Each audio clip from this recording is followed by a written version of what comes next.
We'll now have a video presentation from Dependence to Resilience.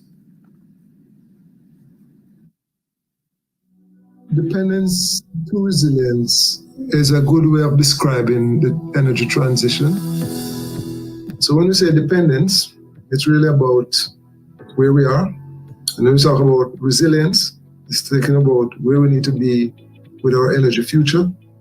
So we're moving from this idea of dependence on high-cost imported fossil fuels to having a future of energy that is more sustainable, energy systems that are more resilient. And ultimately, the goal is truly to provide a higher quality of life for us as Caribbean citizens. Just by doing that, by hedging our situation against volatility and so on, we are making ourselves that much more resilient against potential shocks.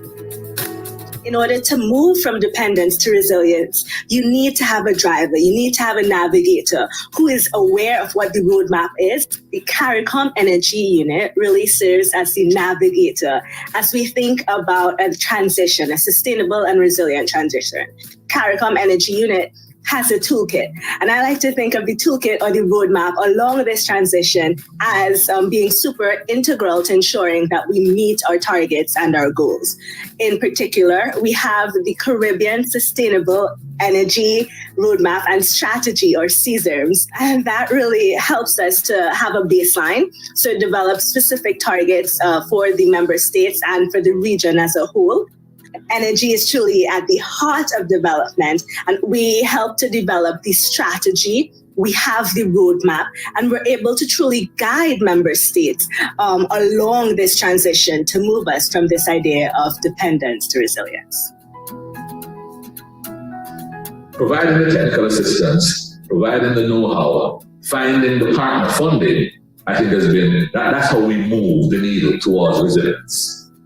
CARICOM Energy contributes to the energy evolution and the energy change in terms of moving towards resilience by providing, one, equipment, two, funding. Now, they don't do it by themselves, they go with partners. So, for instance, GIZ was a major partner in funding our program. But most importantly, I found the Technical Assistance Program for Sustainable Energy in the Caribbean, TAPSEC, to be the mechanism that allowed us to make the change.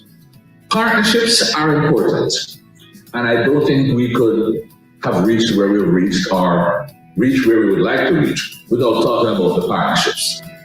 For example, having experts on attachment in some key agencies in CARICOM member states to develop the guidelines, to develop the procedures that are necessary, and to build capacity within these institutions.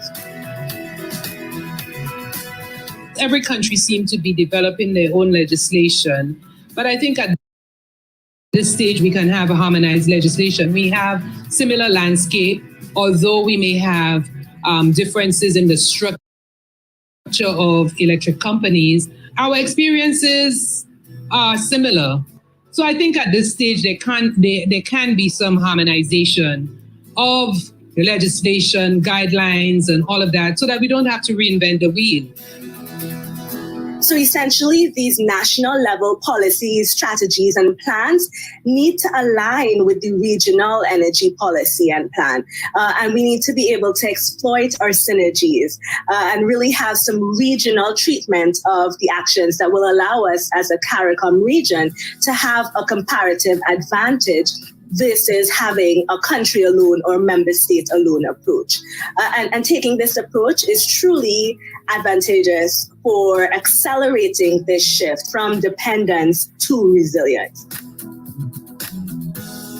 I would like to take this opportunity to congratulate CARICOM Energy for continuing to lead within the Caribbean. And as you have not your first, your third, or your fifth, but your seventh actual conference, I think it's an opportunity for all of you there to network, to discuss, to share ideas. I think it's an opportunity for us to see how each other have grown and can grow. And I wish for you all the very best. My only doubt is that I can't be there, but perhaps on the 8th, I will be there. Congratulations, and I know you will have a good conference.